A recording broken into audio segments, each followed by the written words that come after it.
What's up, everybody? Welcome to another episode of National Pastime. John and Toaster here. And in today's episode, we're going to break down the Josh Allen Monster Extension, $258 million over 6 years. We'll get into some of the details there and whether we think it's a good deal or a bad deal. We'll talk about the Dolphins and Xavier Howard, their star cornerback, coming to an agreement to end his hold-in and some of the pieces of that deal. And then we will touch on the Hall of Fame game and if anything significant has come from that. So we'll get right into it here. Like I said, Josh Allen's deal, 6 years, $258 million. That goes on top of the current years remaining on his contract. So he'll become a free agent after the 2029 season, or in 2029, sorry. Some of the key details of this thing: $100 million guaranteed at signing. That is the most ever. And $150 million guaranteed for injury. Also the most ever. More or less, it's a deal that puts him right there with Patrick Mahomes and really, sets the market for quarterbacks in a lot of different ways. His $43 million average annual value is $2 million less per year than Mahomes, but he becomes a free agent sooner and will have an opportunity to sign another monster deal. What are your first thoughts on this, Toaster? They better keep Brian Daboll around. It's a big, I'm not going to call it a big risk to take because they need to sign him. Either way, he was good or bad this year. He was going to be in extension talks regardless. And so we're probably just talking a couple million here or there because the new threshold is going to be in that 40 million realm, regardless of essentially your performance. If we need to hold on to you, you're going to be north of 40. So I think it was a good idea for the Bills to wrap him up early in case he does ultimately repeat his performance and exceed what is expected of him, or at least what was expected of him after the first 2 years. But I can't ever get mad for a guy taking $150 million guaranteed. But I think he took the wrong model by locking himself up for so long. I mean, we're talking 8 years from now is his next opportunity to take that next pay bump, and it's just been on a trajectory for quarterback payment that's insane, and he's probably leaving money ultimately on the table. But again, he's still got a nice $150 million table to bang his head against. I hope he doesn't spend all $150 million guaranteed on a table. That would be a bad investment, I think. Yeah, on the surface, it looks like a great deal for Josh Allen. I think over the course of the deal, it's going to be a great deal for the Buffalo Bills, assuming he's the guy that we saw last year, or at least close to that guy that we saw last year. If he's not, and he looks, kind of reverts back to the guy he was the first couple years of his career, then this is a very bad deal for the Buffalo Bills. But I don't think anybody's necessarily expecting that sort of regression from him. My thought, you look at him here, and he had a great year last year, 4,500 yards, 37 touchdowns, only 10 interceptions. He, by any metric, was a top 5, well, almost any metric, I suppose. PFF had him 7th. ESPN's QBR, he was 3rd. Football Outsiders DVOA, he was 3rd. So he's right up there with the best of the best. I think the fear, right, is just that if he's not playing at that absolutely elite level, then at least the first couple years of this deal will look pretty bad. Over the long haul, $43 million a year for a quarterback, which as of right now is the second highest ever next to Patrick Mahomes, $45 million.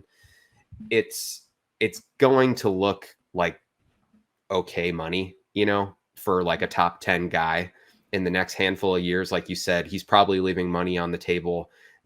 Probably would have wanted to go the Dak Prescott route if he's thinking super long term. But initially anyway, for the next 8 years, he's going to be sitting very pretty. So not too bad overall. Well, and that's why Dak made such a stink about wanting it to be a 4-year contract instead of a 5-year contract, because he wanted to hit free agency again with an opportunity to reset the market once again. I don't think that we're going to see the regression that we ultimately some are predicting. Like, this isn't a Mark Sanchez style regression, but Mark Sanchez did bring his team to the AFC Championship as well, and it'll be interesting as far as whether or not they bit the bullet too soon from moving on, because Mark Sanchez they moved on from after 4 years. But I do think that ultimately Josh Allen fixed his mechanics, and that was his biggest thing.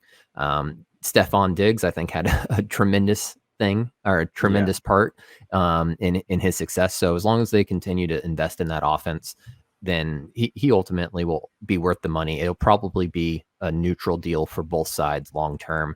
But anytime you're wrapping somebody up for that long, with so many unknowns, is potentially, after one good year, is potentially worrisome. Yeah, for sure. But again, it's like we've talked about the way that these quarterback contracts just grow exponentially as the salary cap continues to spike. And even if he does regress, he's still going to, the Bills will be paying okay money for, a pretty good quarterback, a top 15 quarterback in the coming years. So I But think, it's also what's your goal, because you can look at Matt Ryan's contract and say the same exact thing. This should have been a rebuilding year, but ultimately, and it wasn't just Matt Ryan's contract. They were in a terrible salary cap situation all around, but right. their hand was forced to say we're in a win now mode because that contract was so prohibitive to rebuilding the team. And that's what you worry about whenever you sign something that's not considered a generational talent to a deal that long. Yeah. And think there's a lot of hoping on the Bills side of this that they're essentially paying him. We always talk about with contracts in sports, guys get paid for what they did and not necessarily what they're going to do, which is always a bad proposition for the team. And I think the Bills are paying Josh Allen a little optimistically, hoping, not necessarily paying him for what he did last year, but his ability to build on that potentially even more. And numbers wise, I can't imagine there's much more that he could do. I mean, yeah, he could hit 5,000 yards and all that stuff, but I mean, his completion percentage jumped significantly, up to 69.2% this year from 58.8% the year before. I mean, I can't imagine there's another large leap coming for him in that And statistic, which was the big thing for him. yeah, I mean, I think his completion percentage went up by 6 points from 2 years ago, and then another 10 points last year. So yeah, I don't think that trajectory is going to continue. That's about where he is. That's his ceiling, floor, whatever you want to call it. That's what his expectation is, plus or minus a couple percentage points. But I do want to point out that his style, his aggression is very similar to me to Cam Newton. And Cam Newton was on a trajectory where you think, okay, we're going to pay this guy. He's going to be the face of the franchise forever. And after 7 years, he got injured and has just been a shell of himself. And so Josh Allen is, what, 3 years away from that potential precipice. And you got to worry about that anytime that is one of your major attributes. That's why I would always prefer a strong pocket passer like a Tom Brady and Aaron Rodgers to say, okay, even if they do get injured, that's not going to change their game, right? And you don't have to Hmm. basically reform yourself 10 years into your career, because right now it's not going great for Cam. And it Yeah. may not go great for Josh Allen, and it may not go well even for Patrick Mahomes. The mobility is the big question mark, and we're still probably 3 to 4 years away from finding out what we're calling, perennial talents are once they start getting into their mid 30s. Yeah, that's a great point. Josh definitely utilizes his athleticism and his big body to make plays outside of the pocket. Maybe that's the next step in his progression, is to become more of a pocket passer and scale back on some of that running. We talked in the last podcast a little bit about Russell Wilson, and you had mentioned how he still uses his legs, but he's a little smarter about it now. He gets down, slides a lot more. Maybe Josh starts to do that. It's unfortunate because you don't want to take away those that aggressiveness as a runner, because that's what makes somebody like him and some of these other runners so special. It's such a weapon to have that added element from the quarterback position.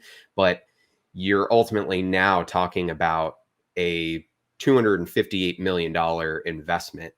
And if he's hurt, we know that he's still going to be making his money to some degree, right? 150 million guaranteed for injury. But if he misses time, I mean, the Bills are fucked. And the AFC is not getting any easier. The Chiefs retooled their offensive line. We know that as long as Mahomes healthy, they're going to be in the conversation for the years to come. Baltimore is just a very well-run organization, and as long as Lamar Jackson stays healthy, again, which maybe is a little more of a question mark for him, but as long as he stays healthy, you expect them to be in the conversation. You now have the Chargers with Justin Herbert coming up. The Broncos, let's say they do get Aaron Rodgers next year, they're going to be really tough. So I just don't think, I mean, there's never a bad time to lock in your star quarterback, I suppose. But it feels to some degree like, at least in my mind, Josh Allen topped out a little bit last year. And at least next year, we're going to see some regression from him. And that puts the Bills in a really tough position within their conference, not even being the winner of their conference. You know what I mean? Like, Mahomes gets his deal after he wins the Super Bowl. And yeah, the Bills were close. Obviously we're talking about them being in the AFC Championship game, but we also know how hard it is to get back there.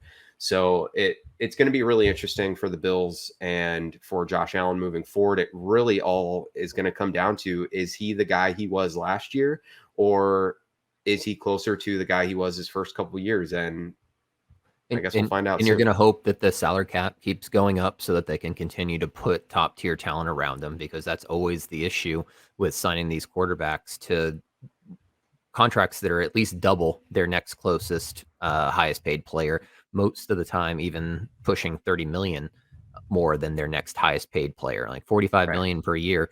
For the Chiefs, you're looking at 15 million for your other top tier guys, and it starts hurting your ability to build around them. And ultimately, I'm a little surprised that there hasn't been more of a push for shorter term, more guaranteed, similar to the Kirk Cousins style, where if he was able to get his 100 million at signing, and then maybe not 150 million, but 125 million guaranteed, but only over 3 years, 4 years, and you get the opportunity to say, I've still got that same money I would, and I get to keep going back to the well over and over again. That's a much more player friendly contract, and potentially even safer for a team like the Bills, because using Kirk Cousins as the example, they've drafted their replacement. Kirk Cousins is going to find work somewhere else. He's still going to be making 25 million plus, when his next contract expires. But it allows both sides to save face and do what works best for them. Yeah. Kirk Cousins' model is, I mean, we talked about recently how the quarterback position is about as safe of a position as you're going to get in the NFL.